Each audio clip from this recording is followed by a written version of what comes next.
Irak, sebuah negara yang kaya akan minyak, syarat sejarah, dan pernah menjadi salah satu kekuatan militer paling disegani di kawasan Timur Tengah. Namun, dalam sekejap mata, negara ini hancur total, menjadi simbol negara gagal. Kehancuran Irak tidak terjadi dalam semalam. Ini adalah kisah tragis tentang serangkaian keputusan fatal, perang yang tak berkesudahan, dan intervensi asing yang salah perhitungan. Ini adalah kronologi 4 fase yang merobek Irak dari status negara kaya menjadi puing-puing kekacauan. Dan fase pertama dimulai jauh sebelum jet tempur Amerika meraung di atas Baghdad. Tepatnya pada September tahun 1980, Saddam Hussein, diktator Irak yang sangat ambisius, melancarkan invasi John ke negara tetangganya, Iran. Dia berpikir ini akan menjadi kemenangan kilat. Dengan Iran yang masih kacau pasca revolusi, Saddam berharap bisa mengamankan dominasi di Teluk Persia. Namun, perhitungannya salah besar. Perang itu berubah menjadi neraka 8 tahun yang brutal. Sebuah perang atris yang sangat mahal. Meskipun mendapat dukungan dari banyak negara barat dan Arab yang khawatir dengan revolusi Irak, perang ini menguras habis cadangan devisa Irak yang sebelumnya melimpah ruah. Ketika perang akhirnya berakhir pada tahun 1988, Irak mungkin berhasil mempertahankan perbatasannya, tetapi secara ekonomi, mereka bangkrut total. Negara yang dulunya adalah pengekspor minyak utama dunia, kini terjerat utang puluhan miliar dolar kepada negara tetangganya. Beban utang inilah dikombinasikan dengan kebutuhan untuk terus membiayai militernya yang besar, yang mendorong Saddam mencari jalan keluar yang ekstrem dan nekat. Jalan keluar itu bernama Kuwait. Pada Agustus tahun 1990, pasukan Irak menyerbu dan menduduki negara kecil yang kaya minyak itu. Saddam menuduh Kuwait mencuri minyak Irak dan sengaja menekan harga minyak dunia.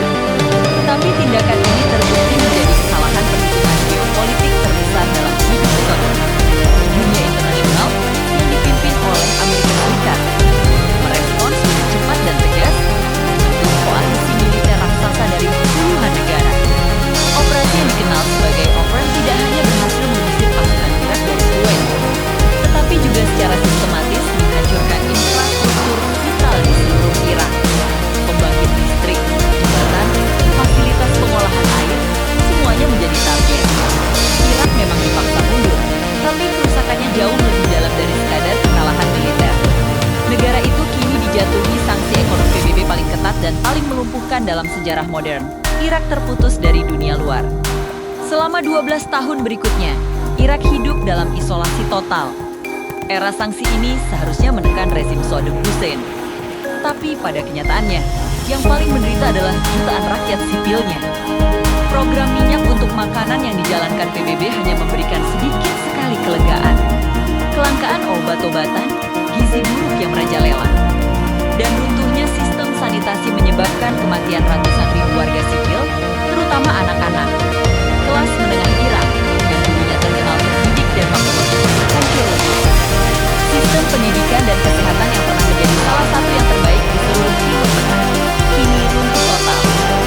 Secara sosial dan ekonomi, Irak telah menjadi cangkang kosong dari kejayaannya di masa lalu. Negara itu sudah matang, siap untuk keruntuhan total yang akan segera datang. Pukulan terakhir datang pada tahun ke-2003 dengan dalih yang kemudian terbukti tidak berdasar, yaitu bahwa Irak menyembunyikan senjata pemusnah massal. Koalisi yang dipimpin Amerika Serikat menikmati Irak hanya dalam hitungan minggu.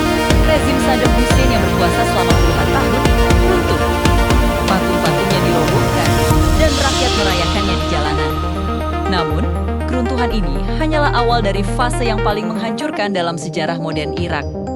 Pasca invasi, koalisi membuat 2 kesalahan fatal yang dampaknya terasa hingga hari ini. Pertama adalah kebijakan debasification yang memecat siapa saja yang terafiliasi dengan Partai Baadhi.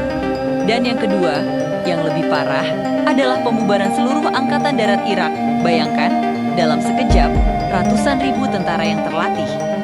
Banyak di antaranya masih membawa senjata dan menyimpan dendam. Tiba-tiba kehilangan pekerjaan, gaji, dan harga diri mereka.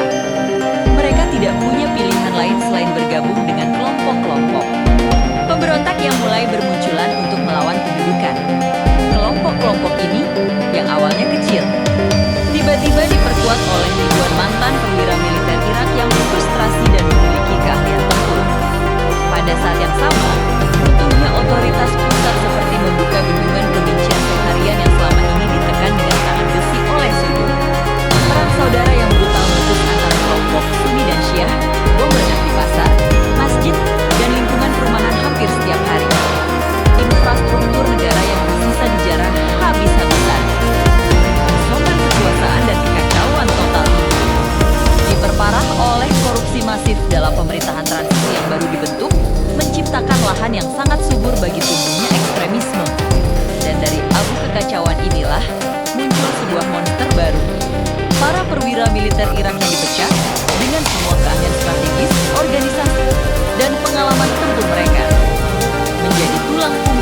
kelompok yang kemudian kita kenal sebagai ISIS, mereka memanfaatkan kekacauan, memanipulasi permusuhan sektarian, dan mengisi kekosongan keamanan yang ditinggalkan oleh negara yang telah runtuh. Ironisnya, upaya untuk memberantas satu ancaman justru melahirkan ancaman yang jauh lebih mengerikan. Kehancuran Irak adalah sebuah tragedi yang berlapis-lapis. Semuanya dimulai dari ambisi seorang diktator yang memicu perang yang tak perlu, dilanjutkan dengan sanksi internasional yang menghukum rakyatnya, dan diakhiri oleh intervensi asing yang memang berhasil menggulingkan seorang tiran, tetapi gagal total dalam membangun kembali sebuah negara. Invasi tahun 2003 tidak hanya mengakhiri sebuah rezim, tetapi secara tidak sengaja membongkar seluruh struktur negara Irak hingga fondasinya. Kehancuran ini meninggalkan pelajaran yang sangat mahal bagi dunia. Merobohkan sebuah pemerintahan diktator mungkin mudah, tetapi membangun stabilitas dari puingnya dan mencegah kekosongan kekuasaan yang bisa melahirkan monster baru adalah tantangan yang jauh lebih sulit dan tragis. Terima kasih sudah menonton. Jika kalian punya pendapat tentang topik ini, jangan ragu untuk menuliskannya di kolom komentar. Jangan lupa like, subscribe, dan nyalakan lonceng notifikasi agar tidak ketinggalan video kami berikutnya. Sampai jumpa!